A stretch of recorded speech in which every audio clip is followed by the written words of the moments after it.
बताइए, विकास की राह पर कितना आगे बढ़ रहा है आपका फर्रुखाबाद?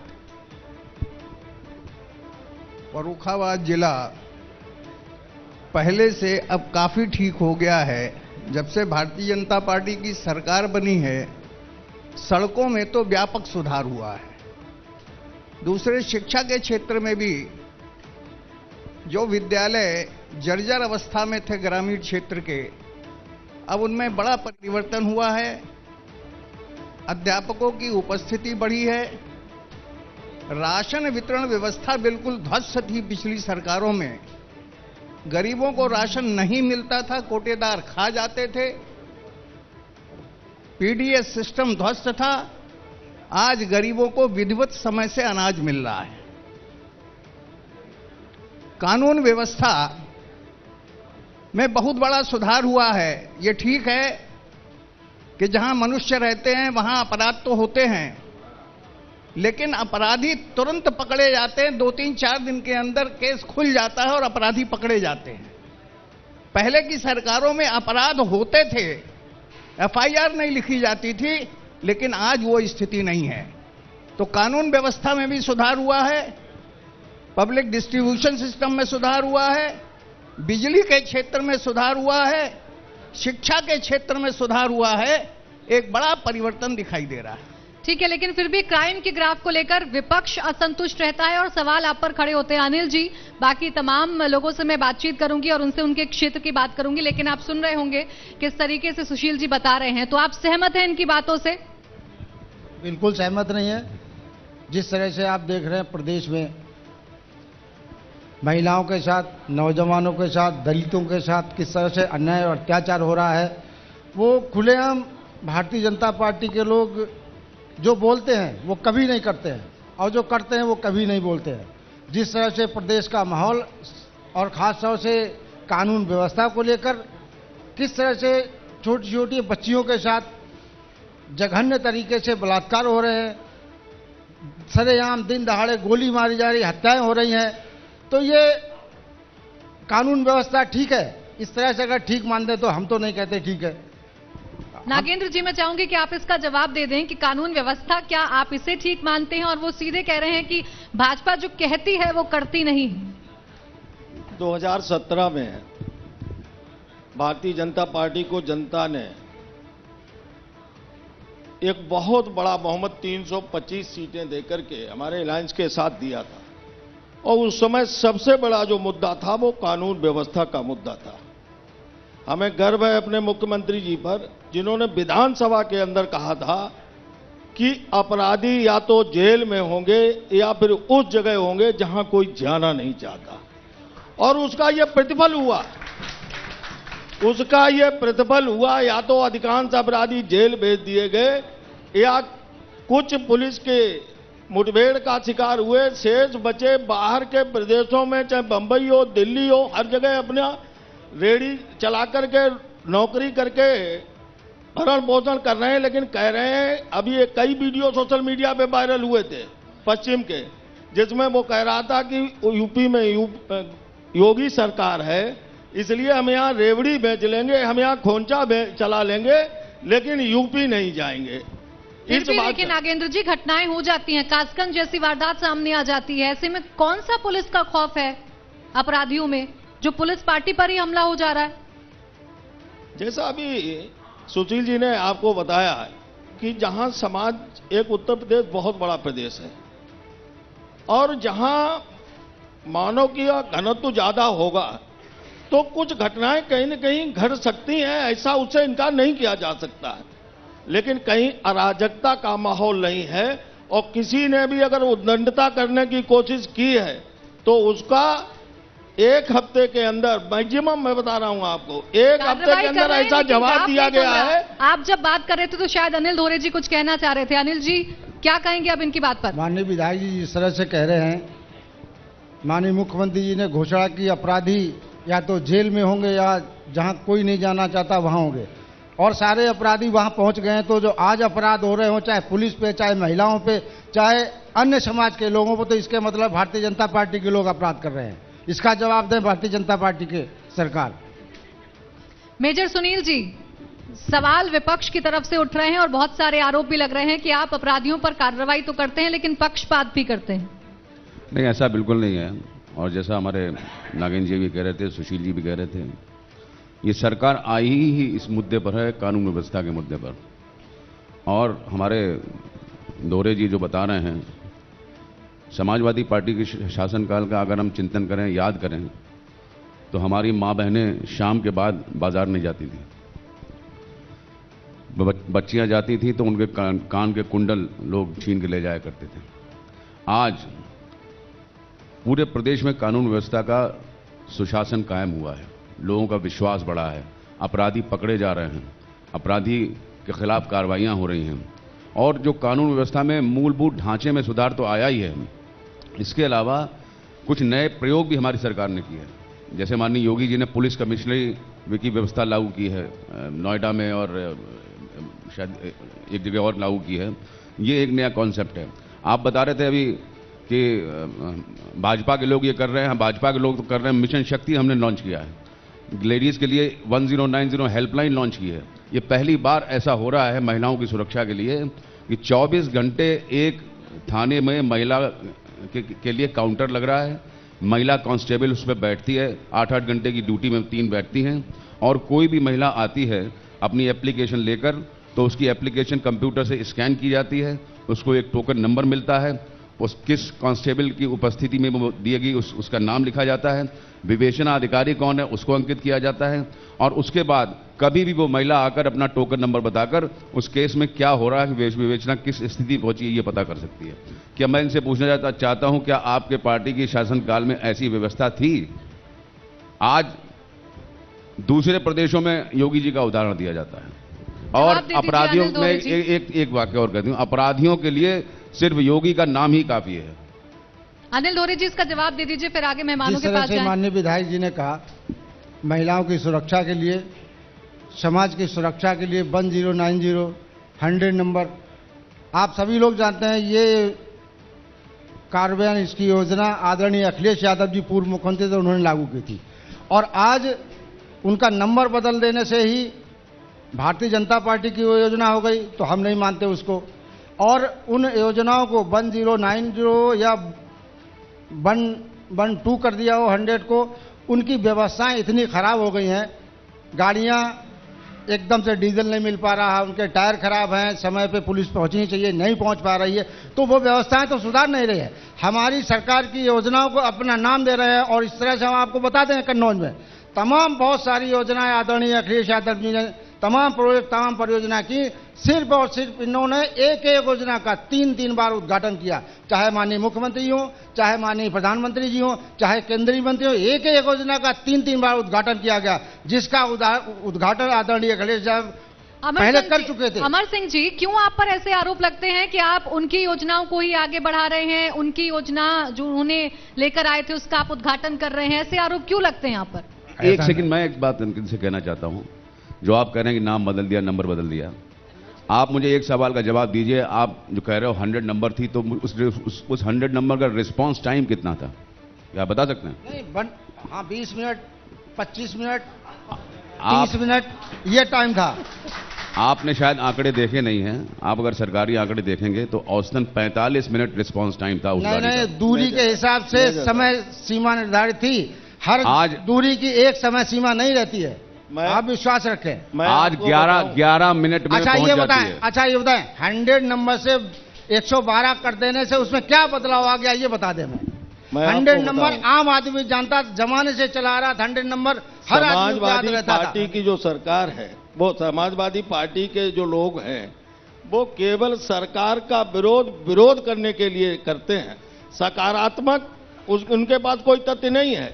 मैं अनिल जी से एक बात पूछना चाहता हूं। आदरणीय दीदी अर्चना जी बैठी हैं, कन्नौज जिले की ही घटना है।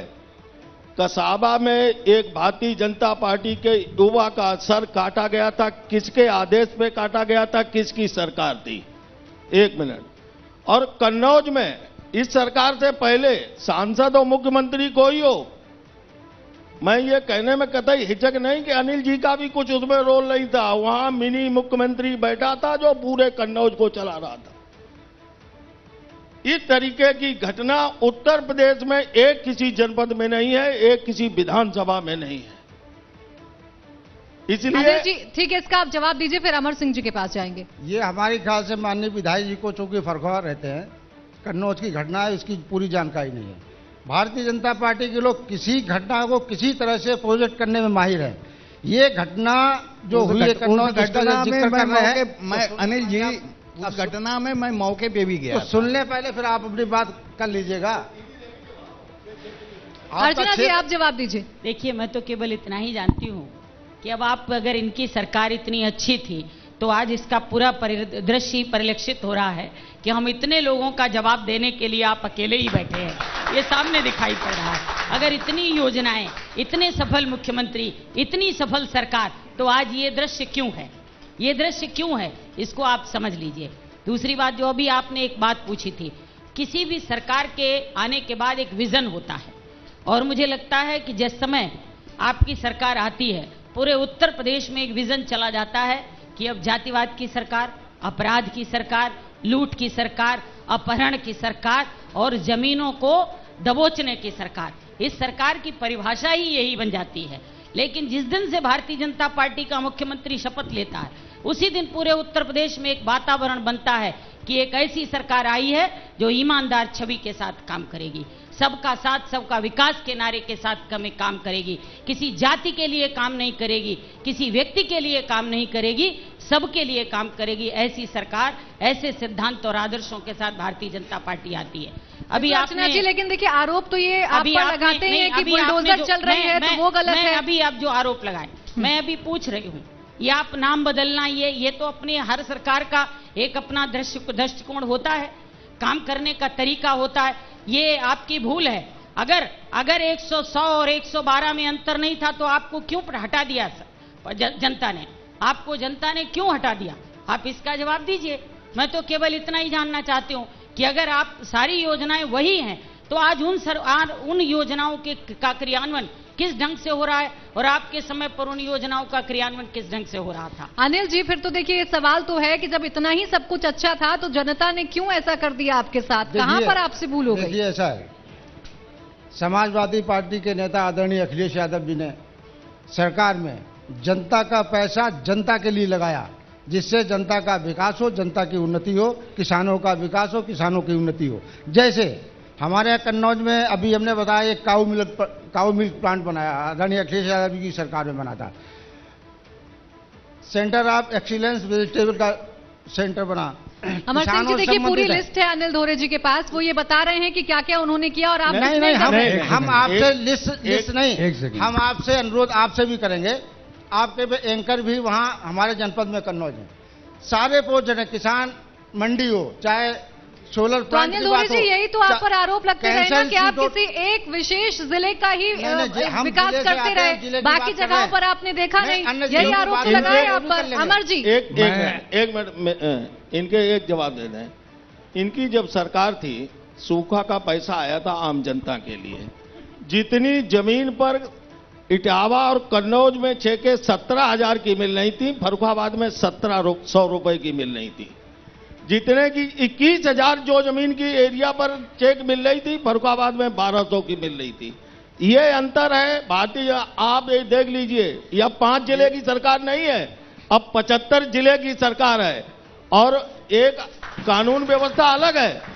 कानून व्यवस्था। ठीक है अमर सिंह जी, एक मिनट में बात खत्म करता हूं। आप ही के सहयोगी हैं, वो अपने जिले की बात बताएंगे। अमर सिंह जी, आप जरा बताइए, इतनी बड़ी लिस्ट है, आपने कुछ नहीं किया क्या? माननीय धोरे जी को बताना चाहूंगा कि इनकी सरकार इतनी अच्छी थी तो इनकी सरकार में जब सुबह कोई भी व्यक्ति समाचार पत्र पढ़ता था तो पूरा पेज भरा होता था कि आज फलानी बहन के कुंडल नोट लिए, फलानी बहन के जंजीर नोट ली। गरीब व्यक्ति बेचारा अपनी बेटी की शादी करने के लिए बैंक से रुपया निकालने गया, रास्ते में ही झोला उसका छिन गया। और इतनी अच्छी थी तो चली क्यों गई? नंबर 2, विकास के मामले में अगर कहना चाहूँगा, इनकी सरकार इतनी अच्छी थी तो सभी गांव तक सड़कें क्यों नहीं बनवाई? 2017 के बाद अकेली मेरी विधानसभा में लगभग 27 गांवों में सड़कें पहुंच चुकी हैं, मात्र एक गांव बच गया है जिसकी आबादी 150 है मात्र। बाकी बाकी पूरा पूरा जो है विधानसभा हमारी सड़कों से संतृप्त हो चुकी है। इनकी सरकार अगर अच्छी थी तो 2012 में मैं चुनाव लड़ा था, सेकंड रहा था।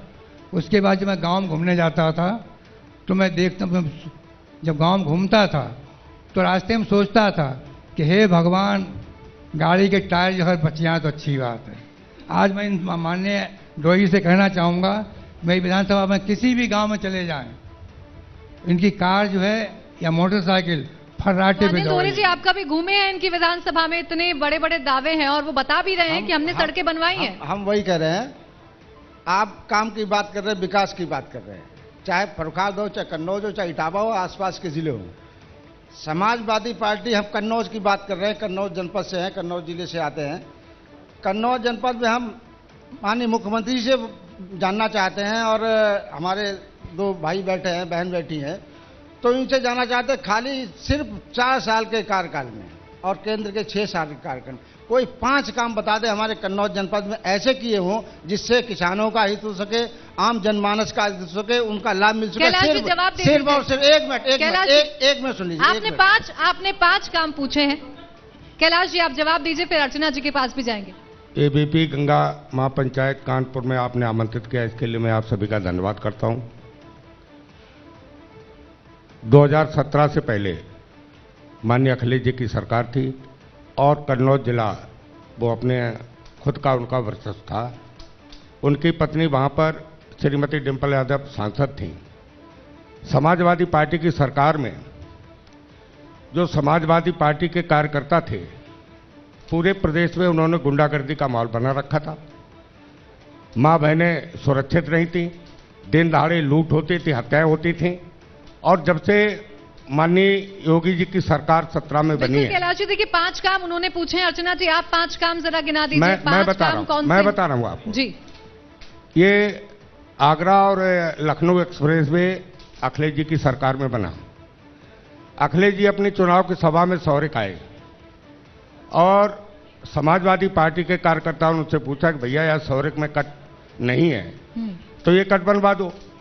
तो अखिलेश जी ने बड़े लहजे में कहा कि जब अब की बार उन्हें लगता था हम ही मुख्यमंत्री बनेंगे, कि जब अब की बार सरकार बनेगी तो हम कट बनवा देंगे। लेकिन जैसे ही सरकार बनी, मैं माननीय मुख्यमंत्री योगी जी से मिला और सौरिक का कट बनके तैयार हो गया। नंबर 1 कट बना, हजारों मैनपुरी जिले तक के लोगों को उस सौरिक कट का लाभ मिल रहा है। आगरा एक्सप्रेस वे के बीच में ही सौरिक 50% की दूरी पर है। अभी कार्यक्रम हुआ था, माना जी गए थे, अवनीश अवस्थी जी गए थे, तो हमने उनसे बात किया कि एक्सीडेंट आए दिन एक्सप्रेस वे पे हो रहे हैं, ऐसे में इलाज की समुचित व्यवस्था नहीं है। तो वहां पर माना जी ने घोषणा की थी। कितने सारे काम अब गिना दिए अनिल दोरे जी। अर्चना जी, एक मिनट सॉरी कट पर उन्होंने ट्रामा सेंटर बनाने की घोषणा की। जमीन का प्रस्ताव चला गया, ट्रामा सेंटर बनेगा जिससे अगर कोई एक्सीडेंटल मरीज तत्काल कहें उनको वहां पर भर्ती कराया जाएगा।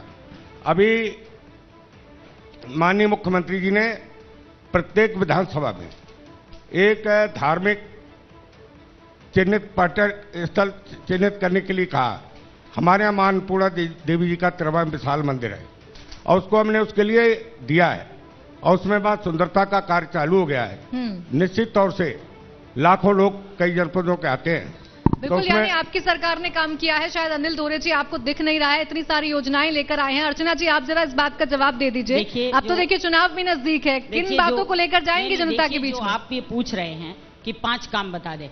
5 काम कराने की प्रवृत्ति तो आपकी सरकार की रही, क्योंकि कुछ खास लोगों को अमीर बनाने के लिए निश्चित रूप से कुछ बड़ी बड़ी बिल्डिंगें बनवाना आपका उद्देश्य था। लेकिन भारतीय जनता पार्टी की सरकार ने जो सबसे अधिक काम किया है, सबसे बड़ा काम तो यही मान लीजिए कि आज उत्तर प्रदेश के प्रत्येक किसान के खाते में सीधे 6,000 रुपए साल में जा रहा है। ये किसान सम्मान निधि देने का काम किया, प्रत्येक घर में शौचालय देने का काम किया, आवास देने का काम किया। अब बड़े बड़े कामों की अगर पूछेंगे तो मैं बताना चाहती हूँ, बड़े बड़े कामों में खेलो भारत के नाम पर हमारे छिबरामऊ में ही एक सबसे बड़ा स्टेडियम बना है, जो मुझे लगता है आसपास के कम से कम 5-7 जनपदों से बड़ा खेलो भारत के अंतर्गत इतना बड़ा एक स्टेडियम बनने जा रहा है, जिसमें कई प्रदेशों से लोग आकर के कई प्रदेशों की खेल के माध्यम से ऊर्जा नौजवानों को उनको विकास का वो मिलेगा। पॉलिटेक्निक कॉलेज की तैयारी हो रही है। हमारे गुरसाहिबगंज में एक राजकीय महिला डिग्री कॉलेज की पूर्ण व्यवस्था हो चुकी है, जमीन अधिकृत की जा चुकी है। कभी भी इस पर काम शुरू हो जाएगा, हमारे गुरसाहिबगंज में एक बड़ा, हमारे आपके ही जनप्रतिनिधि 2 बार रहे 10 साल से लगातार, 2002 से 7 तक और 7 से लेके 12 तक आपके पार्टी के थे वहां पर विधायक, और सांसद जी तो पता नहीं कब से वहां पर कब्जा जमाए बैठे थे। लेकिन इस सब के बावजूद हमारे गुरसाहिबगंज नगर पालिका में एक रोडवेज बस स्टॉप नहीं था। वो roadways bus stop Bharatiya Janata party की सरकार ने बनवाया। हमारे यहाँ छिबरामऊ में नगर पालिका होते हुए भी हमारे यहाँ कोई मैटर्निटी विंग नहीं थी। सीएससी में 50 बेड की मैटर्निटी विंग स्वीकृत करने का काम भारतीय जनता पार्टी की सरकार ने किया। बिजली के 7 उपकेंद्र हमारे यहाँ बनवाने का काम किया है। लेकिन आप केवल 2-4 बड़ी बिल्डिंगों के नाम पर अगर बताते हैं कि समाजवादी पार्टी की सरकार ने काम किया, तो ये तो मैं समझ सकती हूँ, क्योंकि 50 करोड़ का ठेका आता था, साथ में एक सूची आती थी, उस सूची के माध्यम से लोगों को अमीर बनाने का काम किया जाता था। तो ये तो भारतीय जनता पार्टी की संस्कृति। अनिल दोरे जी, देखिए अर्चना जी ने भी एक लिस्ट गिना दी है पूरी, कितना इतना काम हुआ है। अच्छा, हम कहेंगे बहन जी ने कहा जिस तरह से बड़ी बिल्डिंगें बना के लोगों को लाभ देने का काम किया, अगर ये कह रहे हैं तो मान रहे सही है। लेकिन अगर देखें किसान मंडी बनेगी तो उसका किसका लाभ मिलेगा, किसान बाजार बनेगा तो किसका लाभ मिलेगा, कैंसर इंस्टीट्यूट बना है तो किसको लाभ उसका मिलेगा, काऊ मिल्क प्लांट बना तो उसको किसका लाभ मिलेगा, और एक वेजिटेबल वो बना है सेंटर बना उसको किसानों का लाभ मिलेगा। जितनी योजनाएं, सारा परफ्यूम पार्क बनता, हम तो ये कह रहे हैं भारतीय जनता पार्टी के लोगों से, माननीय मुख्यमंत्री जी ने बहुत प्रदेश में योजना चला रखी, 1 डिस्ट्रिक्ट 1 प्रोजेक्ट। हमारे यहाँ कन्नौज में लिया गया परफ्यूम को, और परफ्यूम पार्क की जमीन एक्वायर होने के बाद में भी वो योजना वहाँ पे परफ्यूम पार्क जो बनना चाहिए वो नहीं बन पा रहा। जब अपनी योजना जो बनाई है उस योजना को भी आगे नहीं बढ़ा पा रहे हैं। हम ये बड़ी बिल्डिंग की बात कर रहे हैं, आम आदमी का इलाज हो, किसानों को उसका लाभ मिले। बहन जी अगर कहती है ये योजना ही खराब है, खाली बिल्डिंग बनाना ये सब ठीक नहीं है, तो ये भारतीय जनता पार्टी की सोच हो सकती है। हम लोग किसानों से जुड़े हुए लोग हैं, किसानों के लिए काम करते हैं, आम जनमानस पर पैसा आम जनमानस के हितों के लिए लगाते हैं। हम भारतीय जनता पार्टी के बिल्डिंग बनाने के लिए नहीं, लेकिन उन बिल्डिंगों का सदुपयोग कितना हो पा रहा है, सदुपयोग कितना हो पाया था, आप खुद सोचिए। अब ऐसे तो सैफई में इतना बड़ा स्टेडियम बना खड़ा है, लेकिन सब देख रहे हैं वहां पर क्या चल रहा है। ये जो बातें आप बता रहे हो, वही बात आ गई कि आप कन्नौज, इटावा, मैनपुरी, ये 3-4 जनपदों के विकास में, विकास के नाम पर आपने बड़ी बिल्डिंगें तो बनवाई, लेकिन उन बिल्डिंगों का सदुपयोग कितना हुआ। अच्छा, ये आम आदमी के लिए क्या आपने क्या, ये केवल बताने की जरूरत है। हम ये कह रहे हैं, हाँ, मेडिकल कॉलेज बना, रिफर सेंटर है, जिम्मेदारी हमारी है उसको चलाने की। क्या सरकार में हम तो नहीं बैठे, हम तो विपक्ष, हम तो बात करेंगे अपनी। तो मेडिकल कॉलेज चल रहा है, मेडिकल कॉलेज चल रहा है। अभी कोरोना के समय पर उत्तर प्रदेश में सारी मशीनें लाके लगा दी गई थी, आज तक नहीं चालू कर पाया 4 साल की भारतीय जनता पार्टी सरकार ने। ये किसान बाजार बना खड़ा हुआ, पूरा पैसा देने के बाद तैयार खड़ा, आज तक नहीं चालू कर पा रहे हैं। इस तरह से किसान मंडी का सिर्फ जवाब दे दीजिए, क्यों नहीं शुरू हो पा रहा। फिर बाकी ये जो आप कह रहे हो, ये मुझे लगता है वही जो अभी नागेंद्र भाई साहब ने कहा है, केवल विरोध करने के लिए विरोध करना प्रवृत्ति, और आपको तो तैयार करके भेजा गया होगा कि 5-5, 7-7 लोगों का जवाब केवल निगेटिव में ही देना है, ऐसा नहीं है। सारे तिरवा मेडिकल कॉलेज में अभी आप पता कर लीजिए, अभी कोरोना काल में किस ढंग से सेवाएं दी गई हैं, और उत्तर प्रदेश सरकार ने किस डेंसिटी के साथ वहां पर काम किया है। सारे काम हो रहे हैं, और ऐसा आपको लगता होगा, मुझे नहीं लगता है कि भारतीय जनता पार्टी की सरकार कोई इस दृष्टि से काम कर रही कि बिल्डिंगें आपने बनवाई है इसलिए उसका, और बिल्डिंग किसी ने अपने घर से नहीं बनवाई, सरकार का जनता का पैसा था और उस पर सरकार काम कर रही है, सब काम यथावत। मैं 1 मिनट, तिरवा मेडिकल कॉलेज चूंकि मेरी विधानसभा में जी, ये समाजवादी पार्टी में स्वीकृत हुआ था। थोड़े दिनों बाद सपा की सरकार चलेगी, बीएसपी में बिल्डिंग बनी, और उसमें कैंसर अस्पताल और हार्ट का जो अभी चालू नहीं हो पा रहा। आप लोगों ने माननीय मुख्यमंत्री से कहा, चिकित्सा मंत्री जी से कहा है, शीघ्र ही उसके लिए डॉक्टरों की नियुक्ति हो जाएगी और निश्चित तौर से वो अस्पताल विधिवत चलेगा।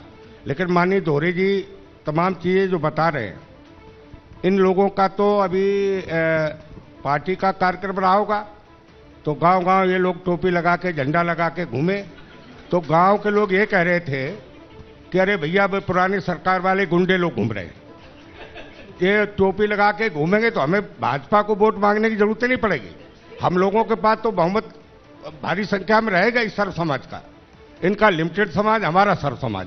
नागेंद्र जी, जी इतने सारे आरोप लगा दिए, आप इतना सारा काम कर रहे हैं तो दिखा क्यों नहीं पा रहे? मैं बता रहा हूं आपको, अभी अनिल जी ने बड़ी बड़ी बिल्डिंगों की बात की, इसका मतलब इन्वेस्टमेंट हुआ।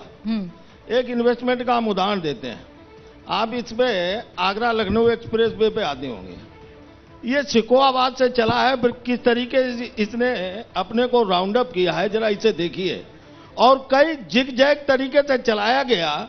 और कई एक्सपर्ट से मेरी बात हुई, उन्होंने ये कहा कि कम से कम 60 किलोमीटर इसकी लंबाई बढ़ गई। क्यों बढ़ाई गई? हमारी पार्टी का उद्देश्य है सबका साथ सबका विकास, इनकी पार्टी का उद्देश्य है कुछ का साथ कुछ का विकास, और इसीलिए उस एक्सप्रेस वे को जिगजैग तरीके से आप कहीं 5 किलोमीटर स्टेट वे में नहीं चल सकती। और इस तरीके एक और बताना चाहूंगा अनिल जी को, इन्हीं की सरकार में राजस्व मंत्री थे, एक दिन ऐसे ही हम लोग लॉबी में बैठे थे, बात हो रही थी, उन्होंने कहा कि जब मुझे राजस्व मंत्रालय का चार्ज मिला तो मैंने कहा रेवेन्यू कैसे बढ़ाया जाए, तो लोगों ने कहा कि साहब गत वर्ष जितना बढ़ चुका अब नहीं बढ़ सकता। तो उन्होंने पूछा क्यों नहीं बढ़ सकता? बोले वो यमुना एक्सप्रेस वे के किनारे किनारे लोगों ने जमीन खरीद के जिसका वो बैनामा करा लिया है, अब वो चूंकि और जिस हिसाब से इनके बैनामा पहले हो चुके थे और उसको उसी तरीके से घुमा करके उनको लाभान्वित करने का काम किया, ये इन्वेस्टमेंट का इनका तरीका था। और माननीय योगी जी की सरकार का तरीका, इनकी सरकार में जब किसी गांव में आप जाएं, किसी सरकारी भवन को बड़ा गंदा संदा उस तरीके का मिले तो आप समझ लीजिए बेसिक एजुकेशन का कोई न कोई भवन है। आज योगी जी की सरकार में आप जाइए और कोई बहुत चमक धमक के साथ ऐसा लगे जिसमें फूल पत्ती के साथ स्वच्छता अभियान के साथ पर्यावरण की तमाम बातों का उल्लेख है। अगर कोई भी वो सरकारी भवन है तो आप ये मान लीजिए वो बेसिक या उच्च प्राथमिक विद्यालय है। इस तरीके ये परिवर्तन है इनकी सरकार में और भारतीय जनता पार्टी की सरकार। ठीक है सुशील जी, देखिए एक और बड़ा मुद्दा विपक्ष के पास रहता है। हालांकि आप लोगों की तरफ से कहा जाता है कि रोजगार हम दे रहे हैं, लेकिन विपक्ष इससे संतुष्ट नहीं है। वो कई सवाल खड़े करता है रोजगार को लेकर के, युवाओं को रोजगार नहीं मिल रहा है, तमाम योजनाएं हैं जो जमीन पर नहीं उतर रही हैं, उस पर क्या जवाब देंगे?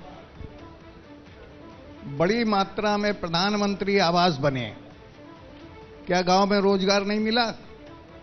बड़ी मात्रा में गांव में शौचालय बने, इतनी बड़ी मात्रा में शौचालय बने कि राज मिस्त्री और लेबर नहीं ढूंढे मिल रहे थे, क्या उससे रोजगार नहीं बढ़ा? सरकार बड़ी मात्रा में इन्वेस्टमेंट कर रही है। कोरोना काल में भी कोई गरीब भूखा न मरे, 8 महीने तक सरकार ने फ्री अनाज दिया है। जहां तक रोजगार की बात है तो बड़ी मात्रा में युवाओं को ट्रेंड करने का काम दे रहा है। कौशल विकास के माध्यम से युवाओं को कुशल किया जा रहा है, कुशलता उनकी बढ़ाई जा रही है, अपना रोजगार खोल रहे हैं। तो कैसे कह सकते हैं कि रोजगार नहीं मिल रहा है? अनिल धोरे जी, क्यों लगता है आपको कि रोजगार नहीं मिल रहा है? वो तो जनता भी देख रही, जिस तरह से माननीय मुख्यमंत्री ने अभी घोषणा है कि इतने करोड़ लोगों को रोजगार दे दिया। कहां पे रोजगार दे दिया किसी को कुछ पता नहीं। इतना मतलब झूठ प्रचारित करना भारतीय जनता पार्टी के उसमें है। और एक सवाल हम आप पे डालते हैं, अभी आपने भाई साहब ने कहा कि बहुत सारे शौचालय बनाए। आप अपनी कन्नौज की जो एंकर हो, जो भी आपके रिपोर्टर हो, पूरे जनपद का गांव-गांव जाकर सर्वे करा लिए कितने % उनका उपयोग हो रहा है। जिस तरह से बने हैं, आज कहीं छत नहीं है, कहीं गड्ढा नहीं है, कहीं अधूरा पड़ा है, पूरा सर्वे करा रिपोर्ट दिखाते हैं तो इनके आंखें कान खुल जाएंगे। अनिल जी, क्या पुलिस में 1,60,000 पुलिसकर्मियों की भर्ती नहीं हुई? क्या प्राइमरी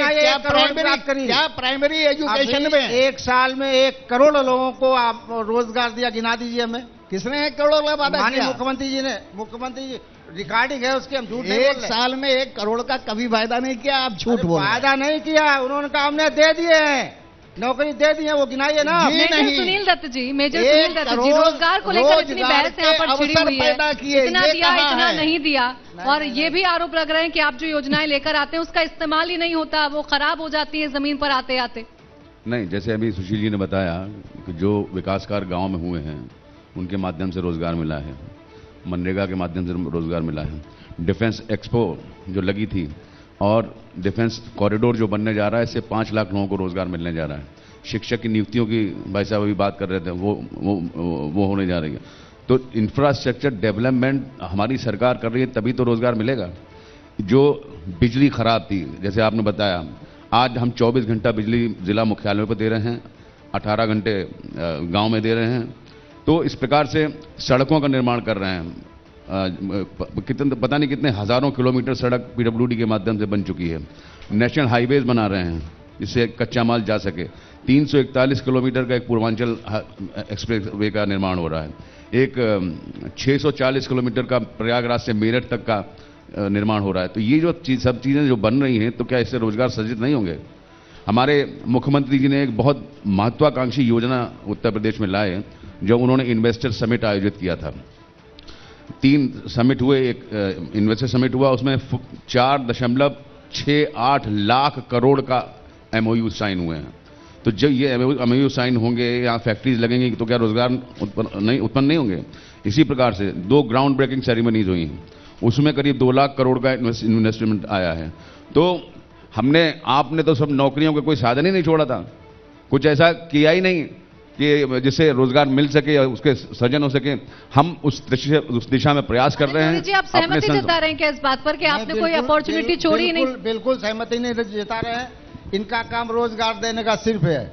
जो भी सरकारी विभाग है उनको बेच दो, प्राइवेट लोग जो चलाएंगे उनको, वो किस तरह के रोजगार देंगे, किसका रोजगार गारंटी होगी, क्या नौकरी होगी, उनकी कोई भरोसा, कोई भविष्य नहीं है। ये भारतीय जनता पार्टी के लोग आप देख रहे हैं, जो भी योजनाएं चल रही हैं, मैक्सिमम योजनाएं दिखाएंगे ये घाटे में चल रही, प्राइवेट में दे दो। और खासतौर से पूरे प्रदेश में नहीं, हम तो देख रहे हैं पूरे देश में एक चीज बची है, किसानों की जमीन है। वो भी हमारी ख्याल से पूरे देश में गुजरात के लोगों ने कब्जा कर रखा। माननीय प्रधानमंत्री जी गुजरात के लोगों को ही पूरे देश पे काबिज कराना चाहते हैं। अभी आप देख रहे हैं फ्रॉड करके विदेशों में जो रुपया लेके गए, उसमें कितने % गुजराती लोग हैं। आज जो जमीनें जो स्थिति आ रही, किसान उसका विरोध भी कर रहा, जमीन हायर करेंगे देंगे, तो वो सारे लोग गुजराती। इस बात का बहुत दुख है, जवाब दे दीजिए आप। अनिल जी, लगता ज्यादा ही दुखी हो गए हैं गुजरात से, क्योंकि बढ़ती हुई पूरे विश्व में बढ़ती हुई लोकप्रियता माननीय मोदी जी की, इससे इनको बड़ा चिंता हो रही है और विशेष तौर पर इनके नेतृत्व को भी चिंता हो रही होगी। निश्चिंत रहिए, गुजरात के लोगों की प्रवृत्ति ऐसी नहीं है और उत्तर प्रदेश है, ये मर्यादा पुरुषोत्तम राम की जन्मभूमि है। कोई गुजरात का कब्जा नहीं होने जा रहा, ना कोई किसानों की जमीन छीनी जाएगी। जो किसानों का बिल लाया गया है वो किसानों के हित के लिए लाया गया है, किसान पूरी तरह से लाभान्वित हों इसके लिए लाया गया है। आप लोग, वही बात आ गई। बार बार मैं एक ही बात कहना चाह रही हूं कि भले ही विपक्ष में है, लेकिन सकारात्मक रवैया अपनाइए, सकारात्मक रवैया अपनाइए। जो भी सरकार अच्छा करे उसको अच्छे की दृष्टि से देखते हुए लोगों को बताने का काम करेंगे, तो मुझे लगता है शायद कुछ ठीक होगा आपके लिए भी। जैसा कि अभी कैलाश जी कह रहे थे कि आपके लोग जब निकलते हैं क्षेत्र में, तो लोग कहते हैं कि, जैसे अभी विधायक जी बता रहे थे, हमारे यहाँ भी आते हैं लोग तो वही बात कहने लगते हैं। आज हर व्यक्ति निश्चिंत होके सो रहा है। और कम से कम जनपद कन्नौज में, जनपद इटावा में, जहां पर मिनी मुख्यमंत्री या ऐसे लोग बैठे थे, जहां पर पूरा हर व्यक्ति को भाई माननीय मुख्यमंत्री जी नाम लेकर बुलाते थे, हर व्यक्ति अपने आप को मुख्यमंत्री मानता था, तो वहां तो आप समझिए कोई। लेकिन अर्चना जी, अनिल जी तो इस बात का चैलेंज भी दे रहे हैं कि जो आपने वहां शौचालय बनवाए कन्नौज के, वो शौचालय ऐसे ही पड़े हैं, काम पूरे नहीं हुए हैं। चैलेंज दे रहे हैं। देश की 72 साल की बिगड़ी हुई व्यवस्था को सुधारने में समय लगेगा। देश में पहली बार एक ऐसा प्रधानमंत्री आया जिसने लाल किले की प्राचीर से कोई खोखा भाषण नहीं दिया, जिसने कहा कि महिलाओं की हिचक को दूर करने के लिए एक संकल्प लेना चाहिए। उस संकल्प की परिणति में समय लग सकता है, लेकिन कोई एक ऐसा शुभारंभ तो हुआ जिसने ये, आज जब मैं गांव में जाती हूं, पहले कभी महीने नहीं जानती थी, आज जब महिलाएं मेरे पास आती, महिला हूं, महिला के नाते मुझसे मेरा हाथ पकड़ के मुझसे कहती, दीदी मेरे यहाँ शौचालय नहीं बना। शौचालय नहीं बना, ये शिकायत करने का स्वभाव या आदत, ये उनकी सहमति ये उनको दिया है, तो निश्चित रूप से हो सकता है कहीं आपके संज्ञान में आया हो, कुछ लोग नहीं कर रहे होंगे, तो आप उनको इस बात के लिए प्रेरित करो कि भाई आपके घर में शौचालय बना है, शौचालय का उपयोग करो। अगर कहीं कोई दुर्भाग्य से कोई कमी दिखी है तो उस संबंध में आप बताओ लोगों को, उस कमी को ठीक किया जाए। अमर सिंह जी, देखिए एक और आरोप लगते हैं आपकी सरकार पर, और ये विपक्ष आप पर ये आरोप लगाता है कि आप सिर्फ अपनी सुनते हैं, विपक्ष की बिल्कुल नहीं सुनते, और विपक्ष अगर आवाज उठाने की कोशिश करता है तो आप नहीं उठने देते हैं उस आवाज को, ऐसा क्यों? ये आरोप एकदम निराधार है। हमारी सरकार का मानना है कि सबका साथ, सबका विकास, और आप तो सबका विश्वास भी है, और हमारी सरकार इसी अवधारणा पे काम करती है। मैं स्पेशली अपनी विधानसभा में अपने जनपद की बात कर सकता हूँ। हम 4 विधायक हैं। हमारी धारणा ये है, जो हमारी सरकारी धारणा, वो धारणा हम लोगों की भी है। सुबह सुबह ही इनकी सरकार में जब हमारे यहाँ विधायक थे तो लोग उनसे मिलने जाते थे तो पता लगता था 11 बजे तक तो अंदर से बाहर ही नहीं आते थे। हमारी सरकार में हम 4 विधायक हैं। 24 घंटे में जब कोई चाहे उसे मिल सकता है, अपने दिल की बात कर सकता है। और चलिए ठीक है, वक्त मेरे पास खत्म हो रहा है अमर सिंह जी, लेकिन अनिल धोरे जी जाते जाते जरा सकारात्मक विपक्ष की बात बार बार अर्चना जी कर रही हैं, उसकी जरा भूमिका निभा दीजिए और बताइए कितने नंबर दे रहे हैं सरकार को। हम ये कह रहे हैं, आप मैं सारे लोग मैं बात और कहना चाहूंगा। एक मिनट सुन ले, माने एक मिनट संक्षिप्त में, मेरे पास समय खत्म हो। बस 1 मिनट में। सारे विधायकगण बैठे हैं, बहुत जोर देते हैं लोग सबका साथ सबका विकास, और सारे लोग जान रहे हैं विधानसभा में इससे पूर्व में प्रस्ताव पास हुआ था, सारे विधायकों के क्षेत्र में 5-5 करोड़ रुपए प्रस्ताव मांगे सड़कों के लिए। हम विपक्ष वालों ने प्रस्ताव दिए, एस्टीमेट बने, शासन में गए। विपक्ष वाला एक भी विधायक कोई हो जिसके क्षेत्र में देखिए समय मेरे पास खत्म हो गया। माफी के साथ मैं आप सभी को बीच में रोकूंगी। अब देखिए आपने नंबर नहीं दिए, लेकिन अनिल धोरे जी, जिस सकारात्मक विपक्ष की बात अर्चना जी बार बार कर रही हैं, उसकी भूमिका आप निभाइए। सकारात्मक सोच ही नहीं है। चलिए ठीक है, बहुत बहुत शुक्रिया आप सभी का हमारे साथ जुड़ने के लिए, हमसे बातचीत करने के लिए। एक छोटा सा ब्रेक यहाँ पर ले रहे हैं, लेकिन कानपुर महापंचायत लगातार जारी है, जिसमें और भी सेशंस होंगे और बात होगी सिर्फ और सिर्फ कानपुर की।